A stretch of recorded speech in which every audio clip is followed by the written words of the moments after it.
college campuses right now. Before YAL, Cliff served as his National Youth Director for the Rand Paul presidential campaign and built an apparatus of 507 Students for Rand chapters. He has built field programs for over 31 campaigns, including dog catcher, state legislator, Congress, Senate, and presidential. Cliff has appeared on Fox News, PBS, Fox Business, and Reason TV. He has been published in Time Magazine, The Hill, Huffington Post, and the Washington Examiner. Cliff enjoys empowering freedom activists to find the most productive ways to advance the principles of liberty. Please welcome Cliff Maloney, the National President of Young Americans for Liberty.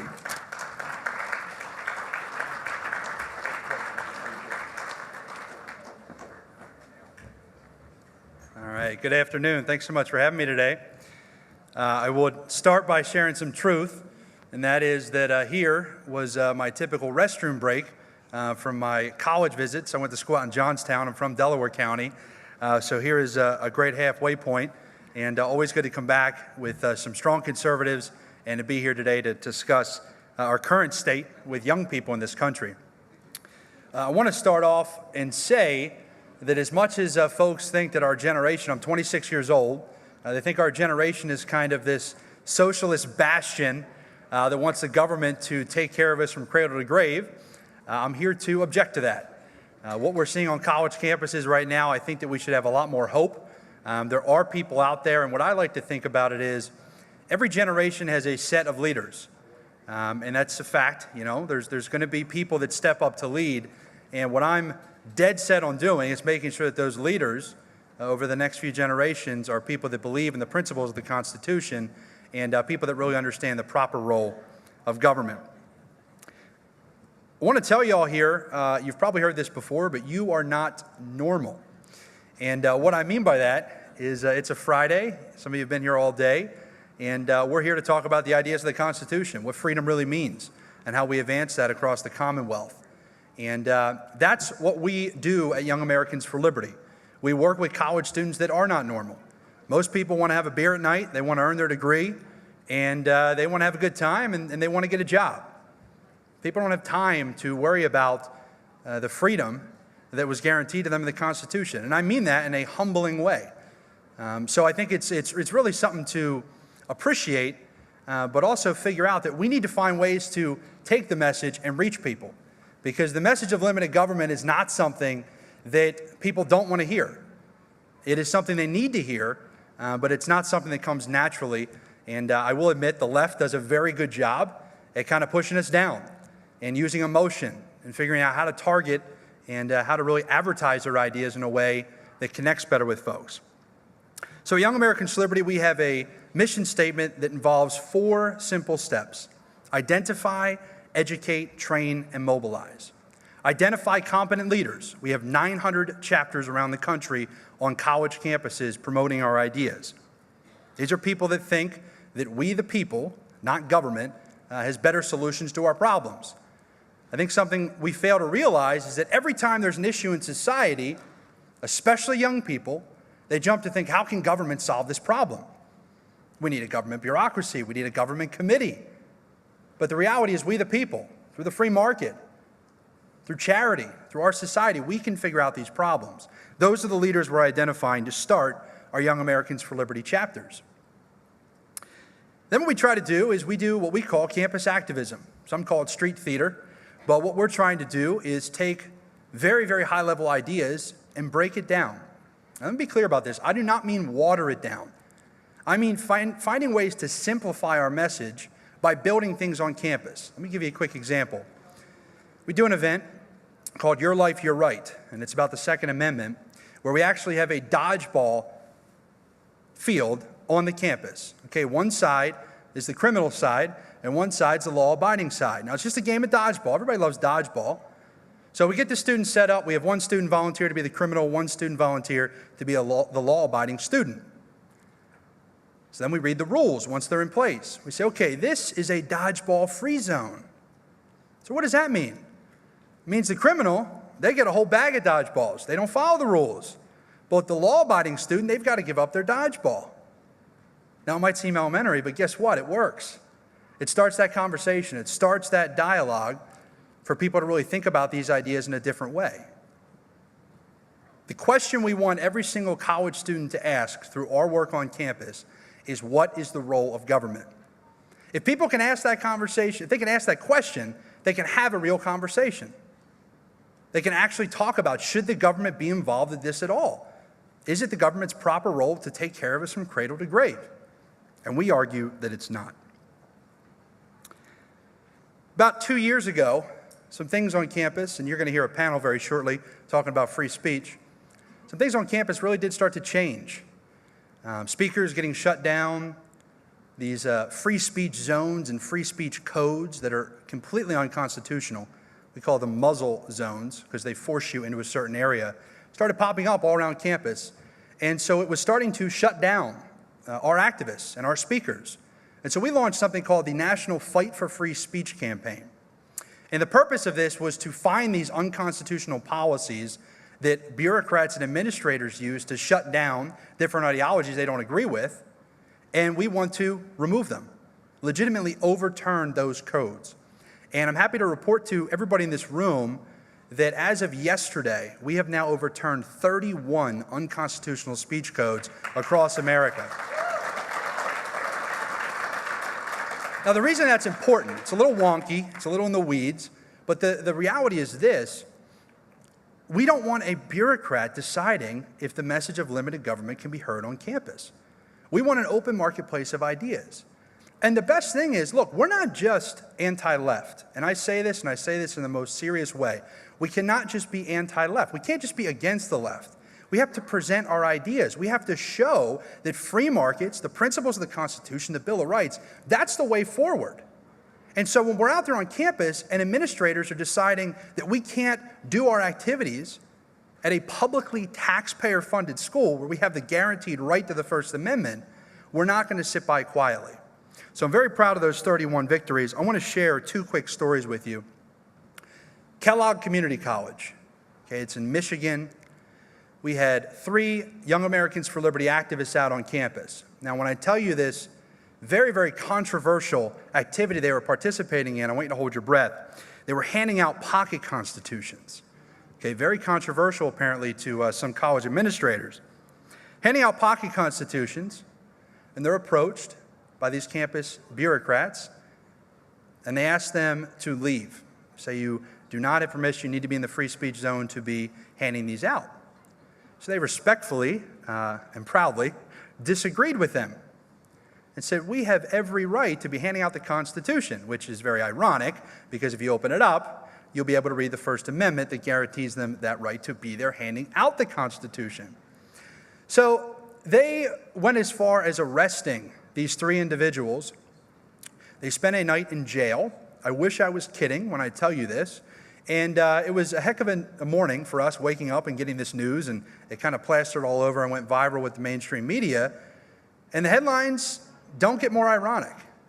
Free speech advocates arrested for handing out pocket constitutions. Now, I share that with you today to tell you that it is pretty bad out there.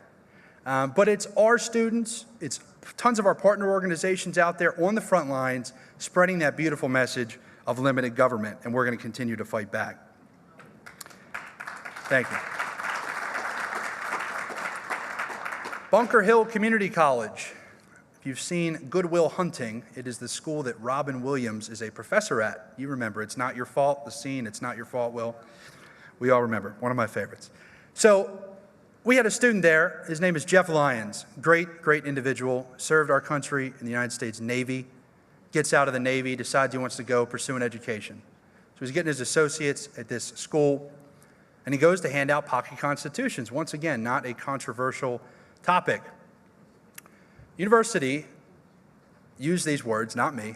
They said the Constitution is not an approved document. You must get approval before handing that out. Now, I thought he was kidding when he first called me. This is somebody who put his life on the line, took an oath to defend the U.S. Constitution, and is being told he cannot hand these out on college campuses. It's an epidemic out there, but we're fighting it.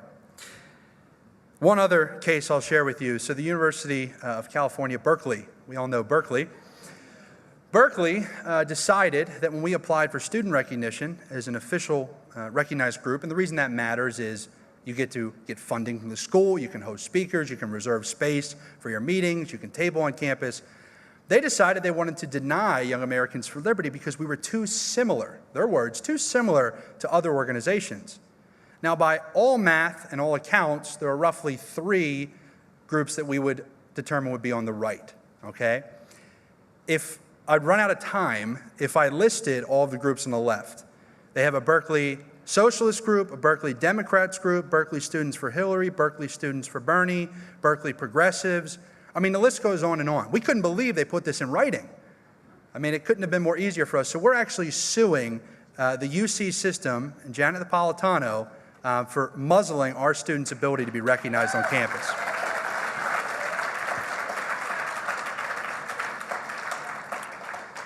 So we're building this youth army, very, very proud of it. We did over 3,200 campus activism events in 2017 alone, and that's our focus, is to get out there and to really hit that area campus. We break it down into 2 parts. You've got the in-classroom experience, we got a lot of work to do there, and then you've got the on-campus experience. And this is an area that we're dominating, and I'm very open about that. We're doing a lot of work here. The left's pretty lazy. It's kind of a built-in benefit. They're not out there actively recruiting others. And so we're out there able to reach students, and those 3,200 events are about getting a pocket constitution in somebody's hand, getting them to a Young Americans for Liberty meeting, hearing a speaker, but getting that, then to ask that question, like I said, what is the role of government? But once we've built the army, that's not enough. It's not enough to just have leaders. I could tell you today we have 900 chapters. I could tell you today we're doing 3,200 campus activism events.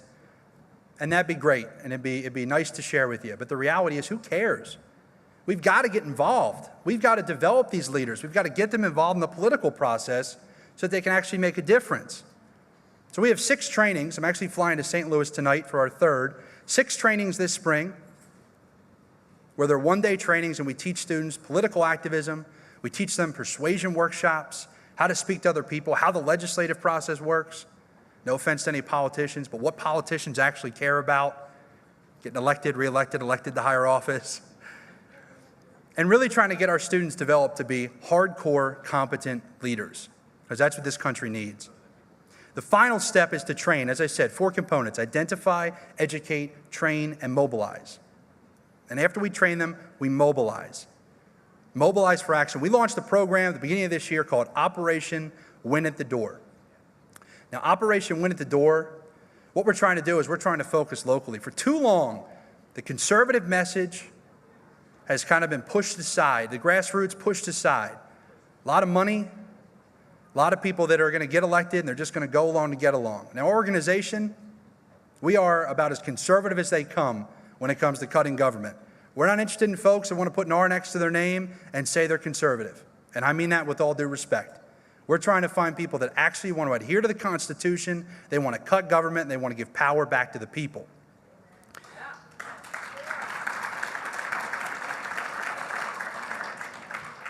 So we're looking to mobilize them. We had an event right here. I guess it was about 7 months ago now. We partnered with Americans for Prosperity, Generation Opportunity, great group that's out here sponsoring. And we had students here for a mobilization boot camp, training them, teaching them the basics of how to go out and effectively run educational campaigns and organize things in their community. But back to that Operation Win at the Door. The whole purpose of this is to start deploying our students into races across the country to take our message directly to the voter. You know, what we found is that when you talk to people, and Senator Coburn is right, when you talk to people, they agree with our message. They just have to hear it. We have to figure out ways to reach people, to penetrate. And so I'm not doing TV ads. No offense to the consultants in the room. I'm not doing radio. We're not doing digital ads. We're not sending mail. We are deploying teams of 10 activists into state legislative districts. And what they're going to do is they're going to knock on doors for 30 days. 10 of our activists per campaign, we're going to knock on roughly 30,000 doors in each state legislative race we get involved in. And the point for this is over the next 2-3 election cycles, I want to really start to build the bench. I think we need a bench of young, upstart conservatives, people who really believe in our message of cutting government. We need those people to have a voice. They've got to have a microphone.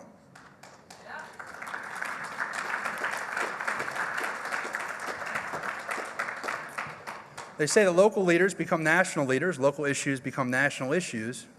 You've heard the saying, all politics is local, so we've got to start there. And it's really about legitimacy.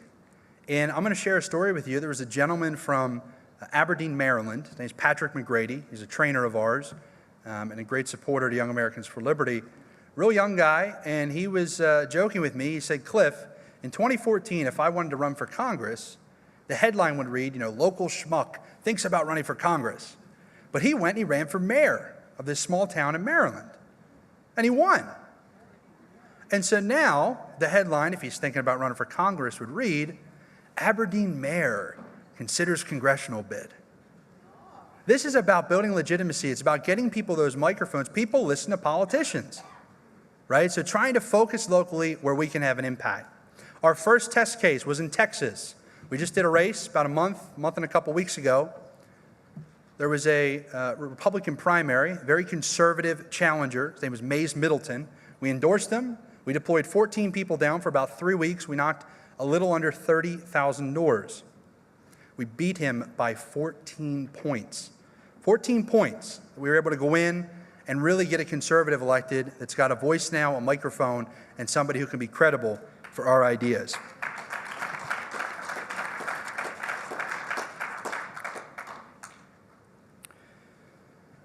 As we continue with Operation Win at the Door, we're looking for folks. If you've got candidates you want to recommend, you can go to yaliberty.org/door. We're looking for state representative candidates, but at yaliberty.org/door.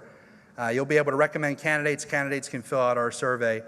But we're going to continue to fight out there. We're going to continue to reach people, and we're going to continue to spread this message because, in my opinion, our tagline at the organization is to make liberty win. And liberty really is that ability that people, not any government bureaucrat, no government agency, that we the people should be able to come together and reach others. One thing I want to end with is a lot of people think when students come to campus, they're extremely liberal. A lot of our polling and just our understanding and our conversations with students have led us to find some different numbers. And what we found is out of everybody that enters college as a freshman, I'm not talking about when they leave, but when they enter, most students are what we'd call apathetic, about 90%. Like I said in the beginning, they care about getting their degree, they're trying to fit in, and they're trying to get themselves a job. But out of that 10%, you might have 6 to 7 that are pretty hard progressive. They think government should take care of us, and you're a bigot or a racist if you disagree. But there is about 3 to 4% that would align with us, that government is not the answer, that we need conservative constitutional principles. But I don't want to look at that as a bad thing, because some people will say, well, that's twice as many. If there's 6% or 7% are coming in with that more socialist viewpoint compared to our 3%. But the reality is this, that means we have a huge open door with those 90%. 90% of people. I mean, it's like when you talk with voters, right? If you guys are out there working it, talking to people, they just need to hear the message. And those 90% of college students, they're the ones that give me hope. Because we're turning that 3%, that silent minority, or we're trying to make it a silent majority, and we're trying to reach people. And I think that the thing that we find is that most people want the government to just leave them the hell alone. I mean, that's what they really want. So I just want to thank everybody for being here. Like I said, you're not normal folks. This is about people that really want to make a difference. And the challenge is to everybody in this room, we will continue to work with young people. We will continue to empower them, deploy them to make a difference on those local races and start to build a bench. But we all need to work together. I mean, we need to find ways to stand up and really present that conservative message. And I want to be really clear about that. We really need to find true conservatives, people that want to cut government, people that want government as small as it can possibly be. I am just as frustrated with my time working for and against Republicans, because Republicans a lot of times do not want to limit government. They get in, they lose that sense of what the grassroots was and what they ran on and why they're even there in the first place, and they end up voting for more government, higher taxes, all these terrible things. And it's up to the people in this room, the activists across the Commonwealth. You're the ones that hold them accountable. If you don't speak up, to some of these big government Republicans and say, hey, you're not doing what we wanted you to do, it's time to go, then we're never going to see those changes. And of course, I'm not agreeing with the Democrats. Please don't put me in that boat. But what I'm saying is we need limited government Republicans, people that have a spine, they're going to get elected, and they're going to actually make a difference.